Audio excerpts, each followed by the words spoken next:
तर नमस्कार मंडळी, मी तुमचा हत्ती परत एकदा घेऊन आलो आहे आपल्या 60 डेज चॅलेंजमधला आजचा दिवस 15वा। नेहमीप्रमाणे सुरुवात निंबू पाणी आणि भिजवलेले बदाम एवढं सगळं करून मी आलो ग्राउंडवर आणि ग्राउंडवर येताच लागलो बॉलिंग करायला आणि बॉलिंग केली की असा कारनामा झालाच पाहिजे हत्ती भाऊ एवढ्यात थांबल्याने हत्ती भाऊनं मारल्या उड्या।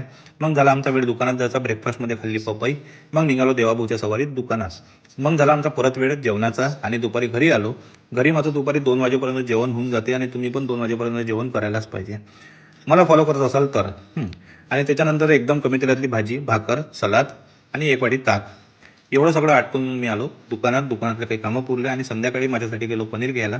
मग परत आलो घरी, मग लागलो भाऊ पनीर बुर्जी करायसाठी। काल केली होती मी अंडा बुर्जी, आज करतोय पनीर बुर्जी।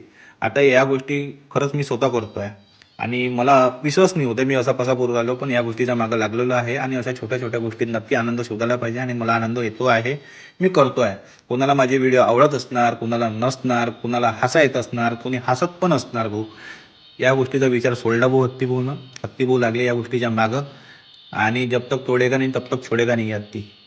आणि आता आपली भाजी रेडी होते, झटपट पटापट ही भाजी आता हत्ती संपणार सटासट। मग काहीच नाही, एवढं सगळं झालं, हत्ती भाऊनं घेतलं ताट आणि हे जे ताट सजवलं आहे की नाही, हे पण भाऊ कधीच नाही केलं आहे मी। सगळं आहे तर भेटलं आजपर्यंत, पण आज करतोय। मग आता मी सांगतोच तुम्हाला भाजी कशी झाली भाऊ। हा मग माझी बहीण आली, आम्ही भाऊबीज साजरी केली आणि मग झाला आमचा क्लोजिंगचा वेळ, असाच आमचा दिवस केला। आणि नक्की आमचे व्हिडिओ आवडत असेल तर लाईक करा, शेअर करा, फॉलो करा, धन्यवाद।